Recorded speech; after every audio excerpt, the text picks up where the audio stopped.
여호수아서 7장 10절에서 20절 제가 봉독해 드리겠습니다. 여호와께서 여호수아에게 이르시되 일어나라, 어찌하여 이렇게 엎드렸느냐. 이스라엘이 범죄하여 내가 그들에게 명령한 나의 언약을 어겼으며 또한 그들이 온전히 바친 물건을 가져가고 도둑질하며 속이고 그것을 그들의 물건들 가운데에 두었느니라. 그러므로 이스라엘 자손들이 그들의 원수 앞에 능히 맞서지 못하고 그 앞에서 돌아섰나니 이는 그들도 온전히 바친 것이 됨이라. 그 온전히 바친 물건을 너희 중에서 멸하지 아니하면 내가 다시는 너희와 함께 있지 아니하리라. 너는 일어나서 백성을 거룩하게 하여 이르기를 너희는 내일을 위하여 스스로 거룩하게 하라.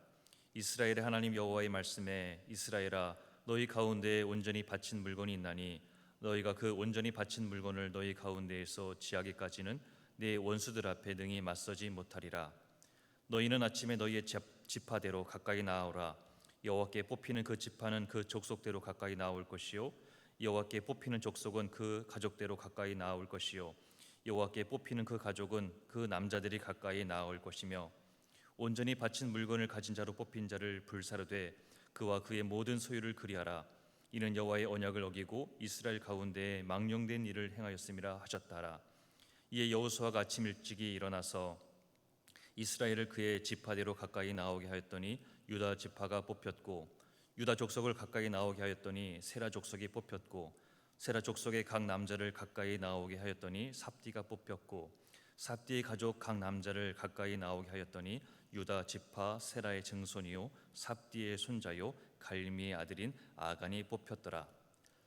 그러므로 여호수아가 아간에게 이르되 내 아들아, 청하노니 이스라엘의 하나님 여호와께 영광을 돌려 그 앞에 자복하고 내가 행한 일을 내게 알게 하라. 그 일을 내게 숨기지 말라 하니 아간이 여호수아에게 대답하여 이르되 참으로 나는 이스라엘의 하나님 여호와께 범죄하여 이러이러하게 행하였나이다. 하나님의 말씀입니다. 하나님의 군대 이스라엘 여리고성을 13바퀴를 돌고 양강나팔에 맞춰 큰 소리를 외쳤죠. 모든 백성들이 한 마음으로 하나님의 때를 기다렸고 그렇게 동시 합심하여 소리를 지르자 난공불락의 요새 같았던 여리고성이 그렇게 무너져 내렸습니다. 하나님의 임재를 상징하는 법궤를 중심으로 이스라엘 백성들이 앞서거니 뒤서거니 발을 맞춰 행진할 때 놀라운 하나님의 역사가 일어났던 것이죠. 이렇게 이스라엘 백성들에겐 더 이상 두려울 것이 없습니다. 여호와 하나님이 함께 하신다는 생각에 기쁘고 정말 이제는 이 가나안 땅에 들어갈 생각에 정말 너무나 들떴던 것일까. 오늘 살펴보는 이 7장의 모습은 그런 분위기와는 다르게 온전한 모습이 아닙니다. 7장 1절 말씀에 한국어 성경에는 잘 드러나지 않았지만 원문도 그렇고 영어 성경에도 보면요, 7장 1절엔 벗으로 시작을 해요. 어제까지 보았던 여호수아서 6장에서는 그렇게 여리고성을 무너뜨리고 그렇게 힘찬 모습이었는데 오늘의 보는 이 모습은 그러나라고 시작을 한다는 거예요. 승리에 도취되어 있고 이제 여호수아의 명성이 그 온 땅에 퍼졌습니다. 근데 그러나라고 시작을 하고 있으니 뭔가 문제가 있고 잘못되었다는 것이죠. 무엇이 문제일까요? 무엇이 잘못된 것일까요? 7장 1절 말씀을 보면 이스라엘 자손들이 온전히 바친 물건으로 말미암아 범죄하였으니라고 기록을 해요. 그러면서 오늘 본문에 보듯이 하나님은요, 그 구체적인 범위를 계속 언급하며 좁혀 나가고 있습니다. 각 지파대로 다 모아놓고는 점점 범위를 줄여가며 범인 색출을 하는 모습이에요. 하나님은 이미 누가 범인인지 아셨으면서도요, 이스라엘 백성들을 다 불러 모아놓고 차례차례 범위를 좁혀나가는 것이죠. 죄를 안 지은 백성들이야 두려울 것이 없겠지만 죄를 지은 자는 그 색출 과정에 얼마나 숨이 막히고 속이 타들어가겠어요. 막 두렵잖아요. 점점 범위가 자신을 향해 좁혀오면서 이거 정말 큰일 났다, 그렇게 생각하지 않았을까요? 아무도 모를 줄 알았는데 하나님이 보고 계셨다는 생각이 들었고요. 큰 잘못을 저질렀음을 깨닫게 되었던 거예요. 하나님을 속일 수는 없겠구나. 자신의 죄를 자복하게 되는 것입니다. 18절에 그 범위가 점점 좁혀오더니 갈미의 아들인 아간이 뽑혔더라 그래요. 여호수아의 추궁에 이 아간도 더 이상 오리발을 내밀지 못합니다. 20절에 참으로 나는 이스라엘의 하나님 여호와께 범죄하여 이러이러하게 행하였나이다 그래요. 그리고 다음 절인 7장 21절에 보면 아간이 자신의 입으로 직접 자신의 범행을 인정하고 진술하는 내용이 기록되어 있습니다.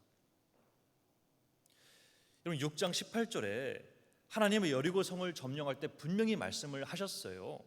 너희는 온전히 바치고 그 바친 것 중에서 어떤 것이든 취하여 너희가 이스라엘 진영으로 바치는 것이 되게 하여 고통을 당하게 되지 아니하도록 오직 너희는 그 바친 물건에 손대지 말라 그랬어요. 분명히 하나님은 경고했지만 아간은 그렇지 못했습니다. 아간은 바쳐진 물건을 취했다 그랬어요. 여러분 이 행동은요 하나님 명령에 대한 불복종이고 또 하나님에 대한 도전이었습니다. 이렇게 하나님으로부터 여리고를 포위했을 때 어떠한 생명체도 남기지 말고 또한 어떠한 재물도 취하지 말라라는 명령을 분명히 받았습니다. 하지만 견물생심이란 말처럼 탐욕을 억제하지 못했던 모습들이죠. 전쟁통, 모든 것이 숨막히게 숨가쁘게 돌아가는 그 현장에 아무도 보는 이가 없다고 생각했던 것일까?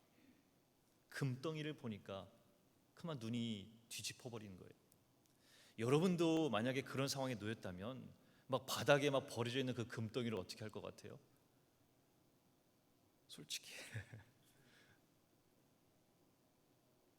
옛날입니다만 제가 대학교 다닐 때 뭐 학비를 좀 보태려고 아르바이트 이것저것 할 때가 있었는데요. 그중에 방역 업체에서 일한 적이 있었습니다. 아파트나 이런 사무실 같은 곳에 다니면서 이제 뒤에 소독통을 어깨에 메고 소독을 하는 일이에요. 특히 이제 아파트 경우는 단지가 많잖아요.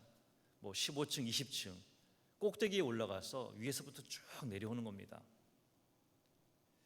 한 집 한 집 들어가서 방에 들어가 소독을 하는데 뭐 집에 주인이 있는 경우도 있지만 경비실에 키를 막혀놓고 주인은 출근하고 없는 경우도 많아요. 그렇게 방 구석구석 빈집을 들어가서 소독을 하는데요. 화장대 위에 뭐가 있어요? 금반지도 있고요. 뭐 비싼 시계도 있고요. 진주 목걸이도 있고 또 돈도 막 위에 놓여져 있어요. 그때 무슨 생각이 들겠어요? 얼마나 제가 시험이 들던지. 학비가 부족해서 아르바이트를 하는데 집에 빈집인데 눈앞엔 비싼 것들이 있어요. 솔직히 보는 사람이 없다 보니까 마음속에 나쁜 생각이 들더라고요. 야, 이거 진짜 마음 한번 잘못 먹으면 큰일 나겠다. 그런 생각이 드는 겁니다. 나중에 들어보니까 그래서 방역회사에서 아르바이트 학생을 신학생을 뽑았대요. 그래도 신학생이라면 남의 집에 들어가서 일을 해도 맡겨도 되겠다는 생각이 들었다는 겁니다. 얼마나 고마워요. 그래도 신학생이라고 믿어주니까. 정작 저는 일하면서 얼마나 아찔했는지 몰라요. 참 믿음이 좋다라는 그런 생각도 가져봅니다. 여러분 견물생심이란 말이 있잖아요. 물건을 보면 그것을 갖고 싶은 욕심이 생긴다라는 말이 괜히 나왔겠습니까? 인간의 숨겨진 한 모습이란 것이죠.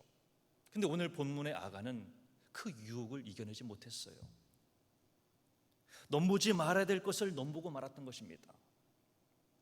근데 여러분 우리가 중요하게 보아야 될 사건은 이 아간 한 사람의 범죄로 이스라엘 자손의 범죄를 기록하고 있다는 것입니다. 그래서 11절에서 이스라엘이 범죄하였다라고 말씀하셨던 거예요. 여러분 이게 무슨 말이겠어요? 이스라엘은 한 민족, 한 공동체라는 것입니다. 하나님 안에서 한 몸이요 한 백성입니다. 그래서 여리고성을 침묵으로 돌 때도 모두가 함께 돌도록 하였고요, 한 곳을 바라보면서 같은 마음으로 한 마음을 품게 하였던 거예요. 오늘 본문에서 하나님이 아간을 지목하는 방법도 보세요. 생각 같아서는 하나님이 다 알고 계시니까 그냥 아간을 콕 집어서 네가 한 일을 다 알고 있다, 네가 범죄하였다, 그렇게 말할 수도 있었겠지만 그렇지 않습니다. 하나님의 방법은 그게 아니에요. 이스라엘의 그 수많은 백성들을 다 불러 모아놓고는요, 보게 하는 거예요. 하나님께 바쳐야 될 그 전리품에 손을 댄 자 어떻게 색출해 가시는지 본을 보여주는 것이죠. 이러한 방법을 통해서 하나님은 모든 백성들에게 보게 하시고 깨닫게 하시고 교훈하고 있는 겁니다. 지금 비록 아간이 단독으로 행한 범죄 같아 보이지만 그게 아니라 온 민족이 알아야 되고 개인의 차원을 넘어 민족의 큰 범죄 행위라는 것이죠. 하나님이 이전에 말씀하셨잖아요. 내가 거룩하니 너희도 거룩하라. 자신의 백성들이 거룩한 삶을 살기 원하시는 것이 우리 하나님이세요. 그래서 오늘 13절에서도 여호수아에게 이렇게 말합니다. 너는 일어나서 백성을 거룩하게 하여 이르기를 너희는 내일을 위하여 스스로 거룩하게 하라. 이렇게 거룩한 백성으로 만들어가기 위해선 공동체 안에 있는 악의 쓴 뿌리를 제거해야 되는 것이었습니다. 여러분, 오늘 예배하는 우리들도요, 한 신앙의 공동체 아니겠어요? 프로싱 제일교회 이름으로 우리가 모였잖아요. 한 신앙 공동체라는 사실을 잊어서는 안 된다는 거예요. 여러분 한 사람 한 사람, 한 분 한 분이 우리 프로싱 제일교회를 대표하는 분들이에요.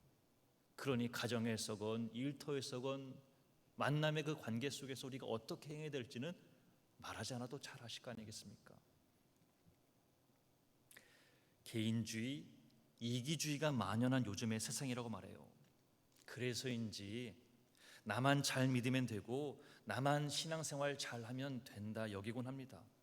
그래서 다른 성도의 일탈을 못 본 채 하기도 하고요, 교회에 다른 분들이 빠져도 관심을 갖지 않을 때도 많아요. 아니면 오히려 반대로 나 하나쯤이야 괜찮겠지, 그런 마음을 품기도 합니다. 다른 사람들이 뭐 다 열심히 하니까 나 하나쯤 거들지 않아도 괜찮아. 다들 열심히 예배 드리니까 오늘 나 한 명쯤 예배에 빠져도 괜찮겠지, 그런 마음을 품을 때가 있지 않을까요? 여러분, 공동체 의식을 가진다는 것은 나의 죄가 공동체에 치명적인 영향을 미칠 것을 염두에 두고 행동하는 것이죠.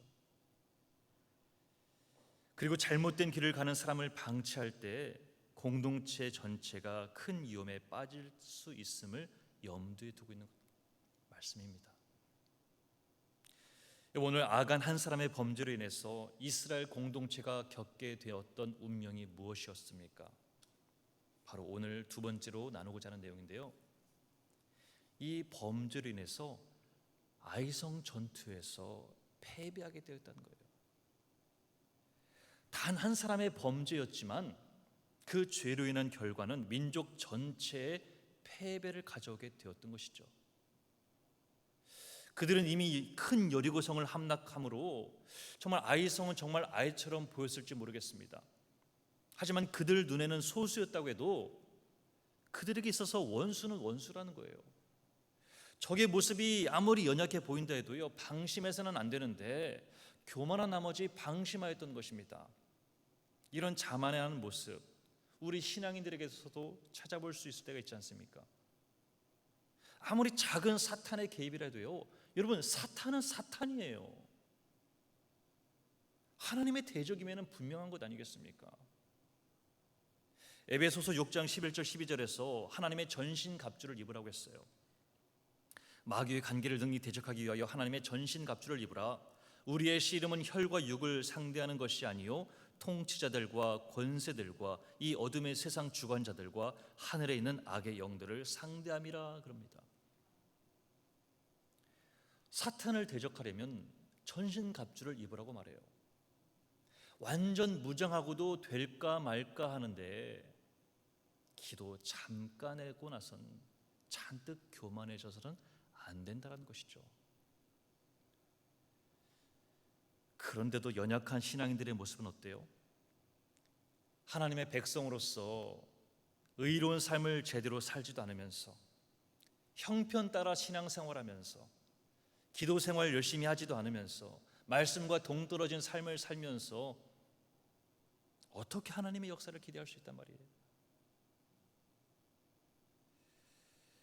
오늘 이 아침 순간의 탐욕에 눈이 멀어 하나님의 것을 취했던 아간의 모습을 통해서, 그리고 하나님의 기적을 경험하고 금방 교만에 빠져버린 이 이스라엘 백성들의 모습을 통해서 귀한 교훈을 얻을 수 있길 바랍니다. 그리고 늘 두렵고 떨리는 마음으로 주님을 바라볼 수 있길 바라요. 자만하기보단 겸손함으로 모든 일에 기도와 간구로 나아갈 수 있길 바랍니다. 늘 하늘나라의 백성으로서 서로를 위해 기도하고 내 이기적인 생각과 경험을 내려놓고 신실하신 하나님에게 음성에 귀 기울이며 기도로 나아갈 수 있길 바랍니다. 오늘 하루도요, 이 거룩한 영적 전쟁에서 온전한 승리를 거두는, 그렇게 승리를 경험하는 저 여러분 다 될 수 있길 주님의 이름으로 축원합니다. 자비하신 하나님, 머리 숙여 기도하는 저희들 행여 하나님 앞에 교만한 마음으로 범죄할까 두려울 때가 있습니다. 늘 삶과 말씀 앞에 자신을 돌아보게 하시며 거룩한 삶을 사모하는 마음을 허락하여 주시옵소서. 오늘 하루도 묵묵히 주신 사명 감당케 하시고 나로 인해 미소 짓는 이들이 더 많아지도록 인도하여 주시옵소서. 감사드리며 저희들을 죄에서 구원하신 예수 그리스도 이름으로 기도합니다. 아멘.